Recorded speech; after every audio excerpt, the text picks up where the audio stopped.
Los Juegos Olímpicos de la Antigüedad.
Los jóvenes no seguían un programa de entrenamiento en particular como preparación para los Juegos Olímpicos.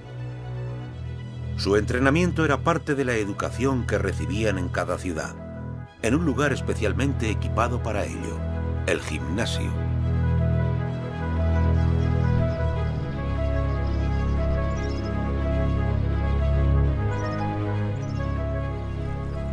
Si quisiésemos describir la educación en la antigua Grecia con una sola palabra, hablaríamos de armonía. Armonía. El objetivo del entrenamiento era una mezcla entre desarrollo espiritual y ejercicio físico. ¿Por qué? Porque así eran los dioses. Dioses como Aquiles o Hércules.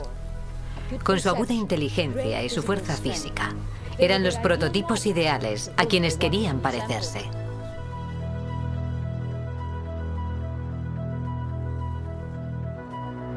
En la antigua Grecia, todas las ciudades tenían un gimnasio.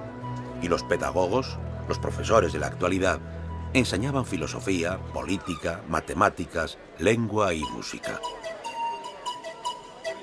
En las arcadas, fuera, en el patio, los jóvenes practicaban varios deportes, bajo la supervisión de los entrenadores.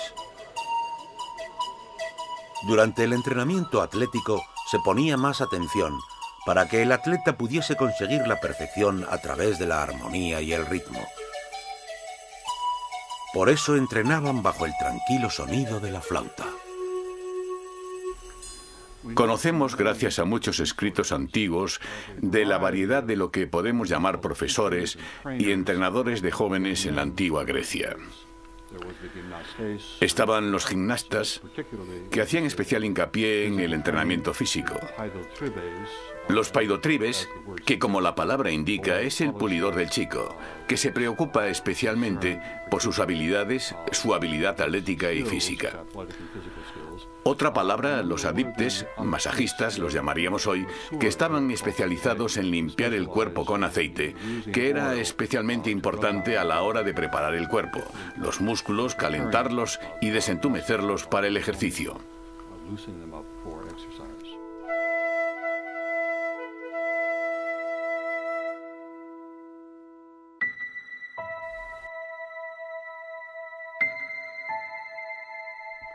Aquí en Nemea, las excavaciones han descubierto una sala de baño que era una típica parte de cada antiguo gimnasio. Venían aquí al final del día. Después de que los atletas hubiesen terminado sus competiciones, venían a limpiarse, a quitarse el aceite, el sudor y el polvo, para depositarlo en un recipiente, ya que pensaban que tenía valores farmacéuticos. Y luego venían aquí a darse un baño. Primero con chorros de agua que salían de pequeñas tuberías para pasar luego a la piscina central.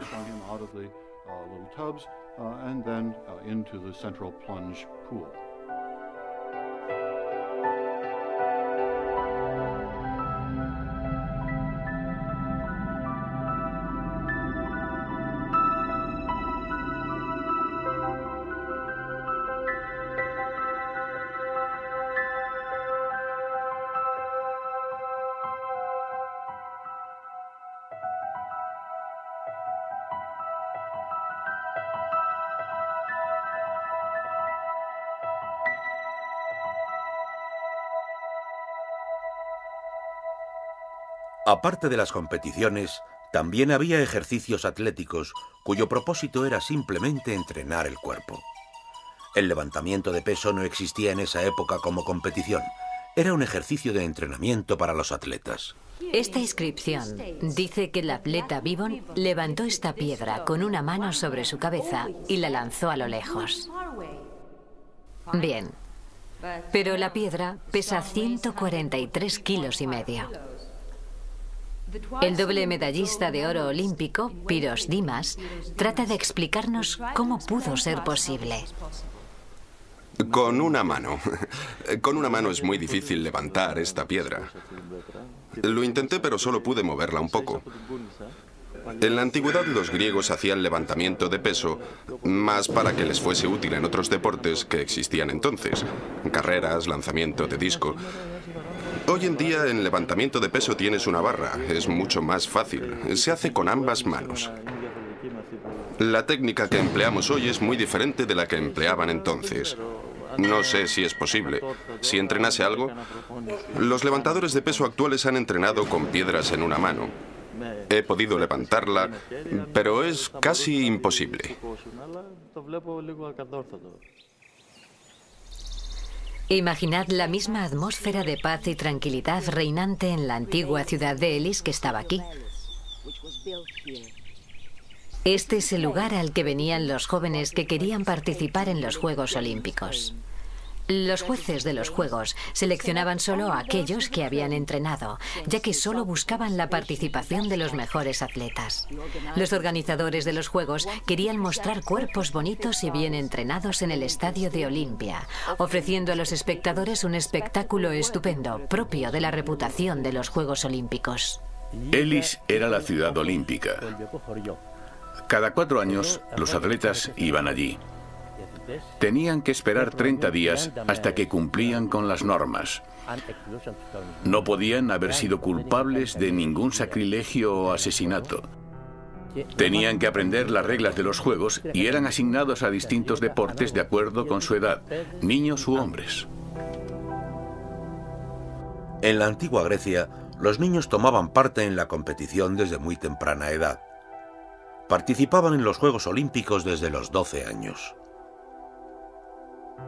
Según el criterio de la época, se consideraba perfectamente normal que los niños compitiesen en carreras, en lucha y en pugilato, pero no en deportes como las carreras de carros, donde corrían muchos más riesgos.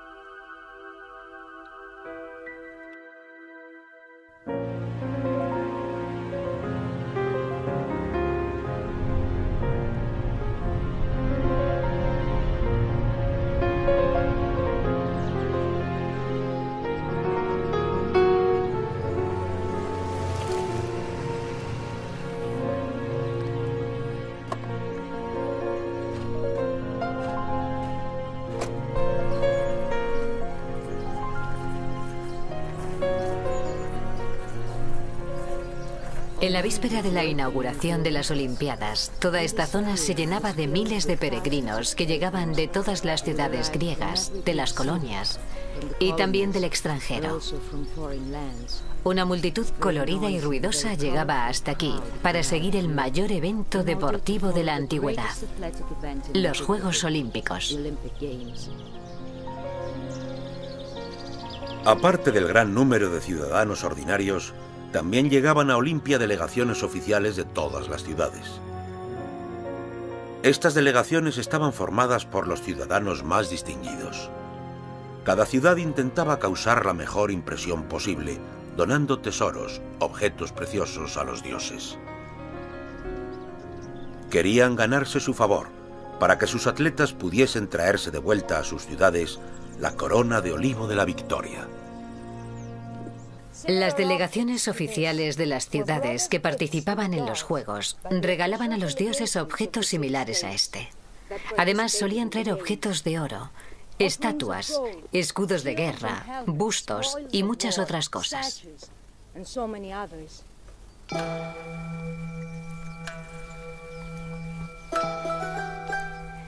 El esplendor y la riqueza de las donaciones a la ciudad de Atenas en la 91 Olimpiada forma ya parte de la historia. El promotor y cabeza de la delegación, el glorioso general Alcibíades, que ganaría la carrera de carros unos días después, ofreció un banquete memorable para todos los presentes, que incluyó comida para los caballos.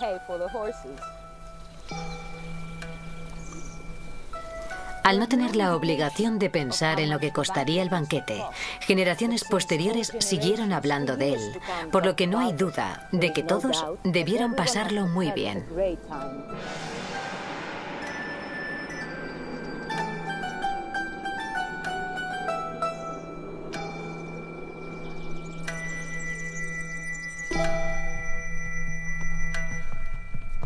Los peregrinos de Olimpia en esa época recorrían más de 1000 kilómetros para ver los juegos. Para aquellos que venían de los lugares más remotos, el viaje podría durar 15 o 20 días. Utilizaban todos los medios de transporte conocidos en esa época. Todos tenían derecho a ver los juegos, incluso los esclavos y los ciudadanos extranjeros. Todos, excepto las mujeres. Como mujer me siento ofendida. No me hubiese gustado perderme un espectáculo así. Es paradójico para el lugar donde nació la democracia y todavía no se ha dado una explicación satisfactoria. La teoría que prevalece dice que al excluir a las mujeres, los atletas podían competir desnudos. Esta regla se rompía muy pocas veces. La pena era muy severa. Eran arrojados por los escarpados precipicios del monte Tipeón. Sin embargo, hubo una excepción en el que el castigo no fue aplicado, en el caso de Calipátira. Calipátira, hija del sabio Diágoras, tras la muerte de su marido, decidió entrenar a su hijo para los Juegos Olímpicos. Pero ella tenía prohibida la entrada a Olimpia, así que decidió acompañar a su hijo como entrenadora y también como espectadora, y se vistió de hombre. Cuando Pisidoros ganó en pugilato, Calipátira corrió alegremente a encontrarse con él, para abrazarle y besarle, y de repente se le cayó la túnica, quedando evidente que era una mujer. La pena en casos así era la muerte, pero el tribunal decidió que como Calipátira era la hija de un campeón olímpico, hermana de un campeón olímpico y madre de un campeón olímpico, debía salvar la vida. Desde entonces, Calipátira ha sido honrada como un símbolo. Ha sido la primera mujer en entrar en un santuario particular, reservado a la dominación masculina. En nuestro país es respetada y se decidió crear una asociación deportiva femenina que honrase su nombre, Calipátira. Algunas veces, los peregrinos de Olimpia alcanzaban los 60.000. Un número realmente sorprendente si uno se para a pensar que en aquel entonces Atenas tenía 100.000 habitantes. Las partes sombreadas de la foto muestran la zona ocupada por los espectadores. La ruidosa multitud se alojaba fuera del Altis, llegando hasta las colinas cercanas. 2 días antes de la inauguración de los Juegos Olímpicos, una procesión partía desde la ciudad de Elis. A su cabeza estaban los dignatarios de la ciudad, que organizaban los Juegos, los jueces gelanodiques, los sacerdotes, etc. Les seguían los dignatarios extranjeros y luego los atletas con sus entrenadores. Hacían falta 2 días de caminata para cubrir la distancia de 57 kilómetros que separaba a Elis de Olimpia.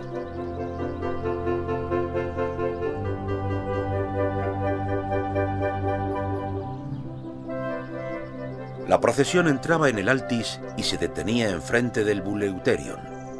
Allí se registraban los atletas y hacían juramento garantizando que habían estado entrenando durante los 10 últimos meses y que competirían noblemente respetando las reglas de los Juegos Olímpicos.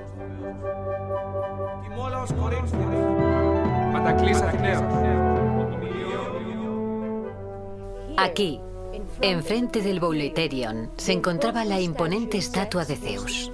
Con sus brazos en alto sujetando sus manos, su rostro era severo. Esto es a lo que se enfrentaban los atletas mientras juraban competir noblemente. La historia confirma que este juramento se incumplía pocas veces.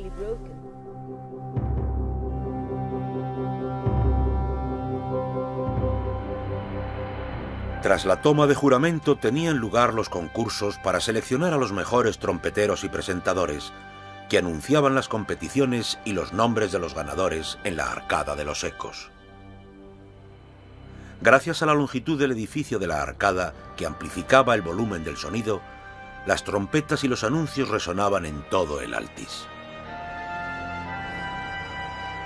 Cuando terminaban las ceremonias oficiales, las delegaciones de las distintas ciudades hacían sacrificios y ofrecían sus presentes a los dioses, pidiendo que los atletas de sus ciudades fuesen coronados con la victoria.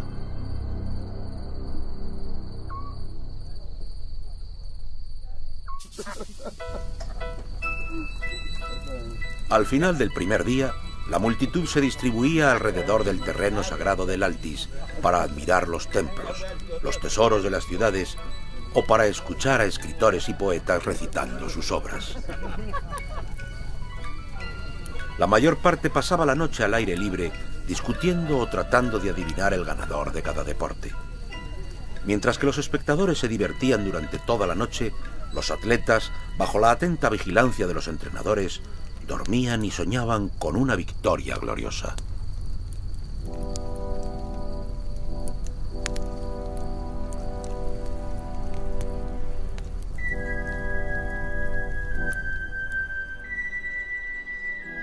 El segundo día, al amanecer, la multitud llenaba el estadio y tomaba sitio, sentándose a ambos lados. Se estrujaban y peleaban con tal de situarse lo más cerca posible de la línea de salida o de la meta. La gente quería ver los juegos lo más cerca posible, invadiendo la arena. La zona por donde estoy andando ahora mismo era patrullada por los Rabduji, que llevaban finas varas que utilizaban frecuentemente para mantener a la multitud lejos de la arena. Gracias a Dios no soy un guarda. Un trabajo duro el de controlar a una multitud enloquecida. Lo que era absurdo es que los atletas compitiesen desnudos. Había dos razones para ello. Una era para alardear de sus magníficos cuerpos. La otra razón era para demostrar a los espectadores que habían hecho suficiente ejercicio. Ejercitaban todas las partes de su cuerpo de acuerdo con las reglas de los Juegos Olímpicos. Por eso los Juegos Olímpicos recibían el nombre de Gimnikoio o desnudos. Esta arcada llamada Kripti era atravesada por los selanodiques. Los selanodiques eran los jueces de las competiciones. Eran 10 y eran elegidos entre los ciudadanos de Elis. Durante 10 meses permanecían en Elis, donde eran entrenados en sus tareas. Los selanodiques no se sentaban en la pendiente junto al estadio como el resto de los espectadores, sino en el asiento especial que puedes ver aquí. También había lugares especiales para los invitados distinguidos que veían los Juegos Olímpicos, como este asiento de mármol o tocos que está en el Museo de Olimpia y pertenecía al cónsul de Elis, Gorgos el Lacedemonio.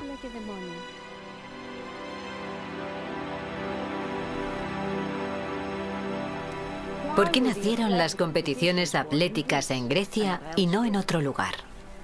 La respuesta reside en el carácter de los griegos, que tenían la tendencia de comparar y competir en todas las actividades. Aparte de las competiciones en arte, querían destacar en todos los aspectos de la vida diaria. ¿Quién corre más rápido? ¿Quién salta más? ¿Quién lanza la jabalina más lejos? La competición más antigua es la carrera, algo que parece bastante lógico si uno piensa que correr es la forma más antigua de ejercicio físico.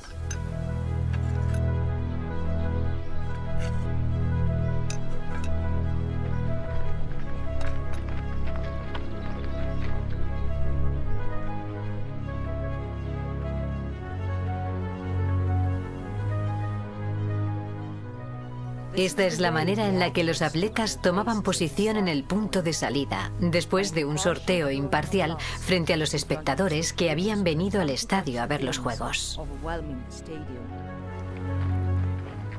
La posición del cuerpo del corredor en la salida es muy diferente de la que toman los atletas actuales. Apoyaban el peso del cuerpo en las puntas de sus pies.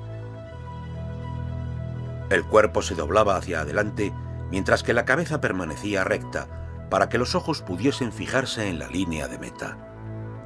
Los brazos estirados de frente, las palmas mirando hacia abajo, preparadas para cortar el aire, del mismo modo que un nadador atraviesa el agua.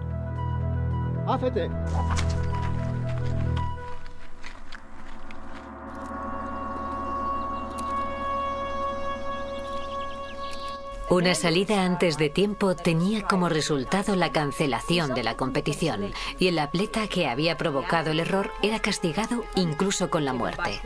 ¿Radical? ¿Injusto? Esas eran las reglas de los Juegos Olímpicos. El temor a tales castigos hacía que los atletas retrasasen su salida perdiendo un tiempo muy valioso. Por esta razón, se aplicaba el sistema de salida Ixplis. Difícil de pronunciar, incluso en griego. Dejadlo solo en español. Se utilizó por primera vez en los Juegos de Nemea y se adoptó más tarde en Olimpia porque se consideraba la forma más justa para que empezasen los atletas. La incisión que veis aquí es la marca del mecanismo Ixplis. A principios del siglo IV a.C. se empleaba un invento llamado Ixplis, parecido al utilizado actualmente en las carreras de caballos. Un palo de madera situado frente a cada atleta a la altura del pecho les impedía el paso. Este palo de madera horizontal estaba unido a otro vertical que era mantenido por una cuerda, que mediante una serie de ganchos llegaba hasta el juez de salida, que sujetaba en la mano todas las cuerdas. Cuando se daba la señal de salida, soltaba todas las cuerdas, y los palos de madera caían haciendo mucho ruido y se abría el camino.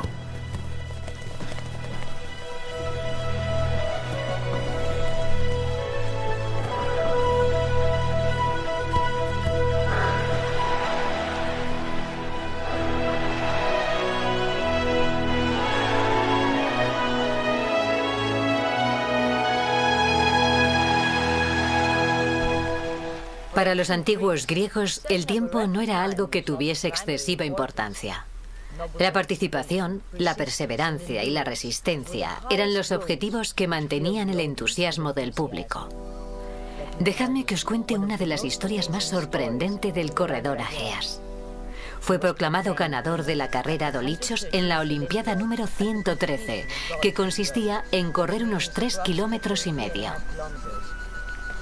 Estaba tan contento que recorrió otros 110 kilómetros hasta su ciudad, Argos, para proclamar su victoria. Increíble, verdaderamente increíble. En los Juegos Olímpicos, las carreras de longitud incluían 3 competiciones: el Stadion, el Diablos y la carrera Dolichos.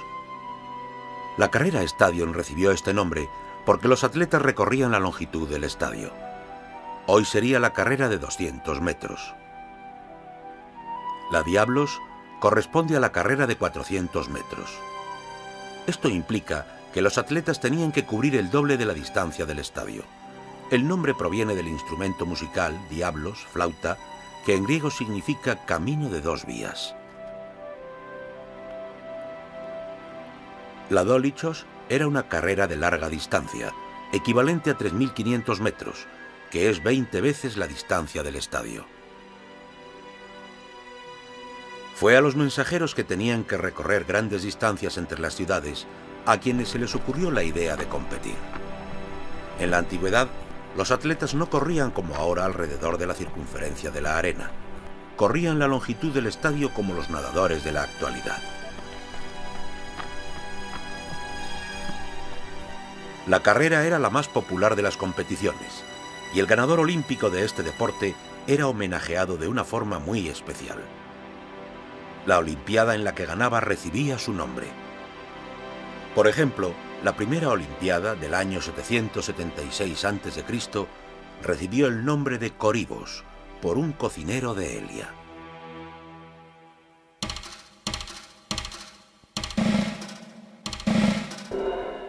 Al final del siglo VI a.C., una cuarta competición fue añadida a los Juegos: la carrera armada.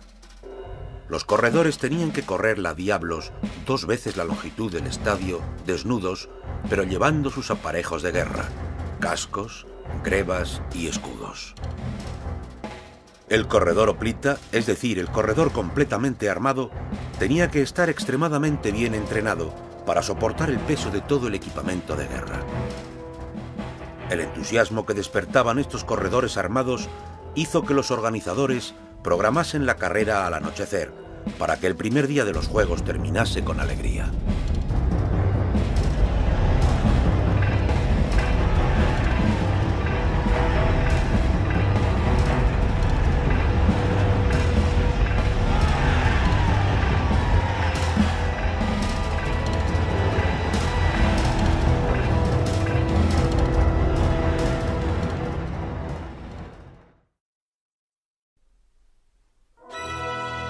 Los Juegos Olímpicos de la Antigüedad.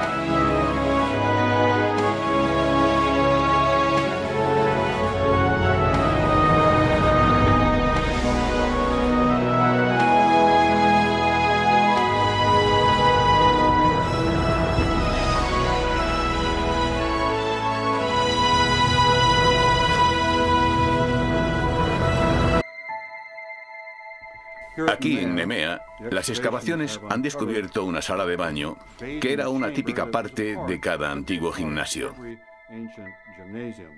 Venían aquí al final del día. Después de que los atletas hubiesen terminado sus competiciones, venían a limpiarse, a quitarse el aceite, el sudor y el polvo, para depositarlo en un recipiente, ya que pensaban que tenía valores farmacéuticos. Y luego venían aquí a darse un baño. Primero con chorros de agua que salían de pequeñas tuberías para pasar luego a la piscina central.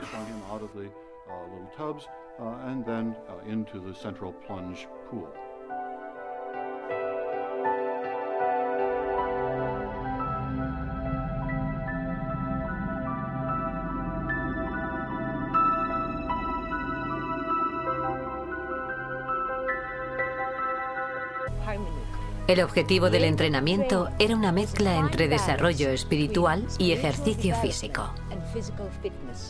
¿Por qué? Porque así eran los dioses.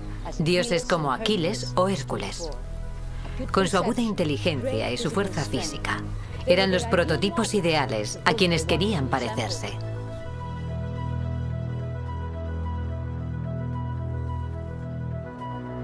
En la antigua Grecia, todas las ciudades tenían un gimnasio, y los pedagogos, los profesores de la actualidad, enseñaban filosofía, política, matemáticas, lengua y música. En las arcadas, fuera, en el patio, los jóvenes practicaban varios deportes, bajo la supervisión de los entrenadores. Durante el entrenamiento atlético se ponía más atención para que el atleta pudiese conseguir la perfección a través de la armonía y el ritmo. Por eso entrenaban bajo el tranquilo sonido de la flauta. Conocemos, gracias a muchos escritos antiguos, de la variedad de lo que podemos llamar profesores y entrenadores de jóvenes en la antigua Grecia. Estaban los gimnastas, que hacían especial hincapié en el entrenamiento físico. Los paidotribes, que como la palabra indica es el pulidor del chico, que se preocupa especialmente por sus habilidades, su habilidad atlética y física. Otra palabra, los adiptes, masajistas los llamaríamos hoy, que estaban especializados en limpiar el cuerpo con aceite, que era especialmente importante a la hora de preparar el cuerpo, los músculos, calentarlos y desentumecerlos para el ejercicio.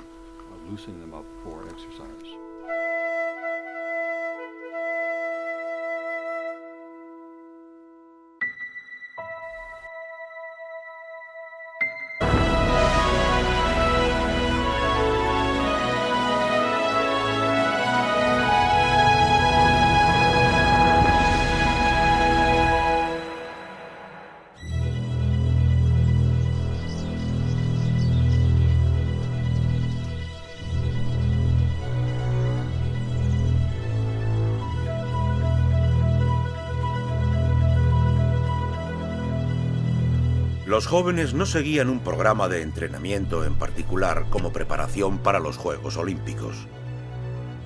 Su entrenamiento era parte de la educación que recibían en cada ciudad, en un lugar especialmente equipado para ello, el gimnasio.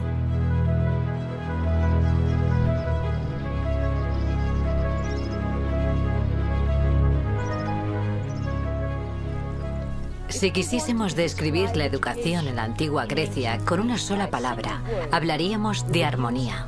Armonía.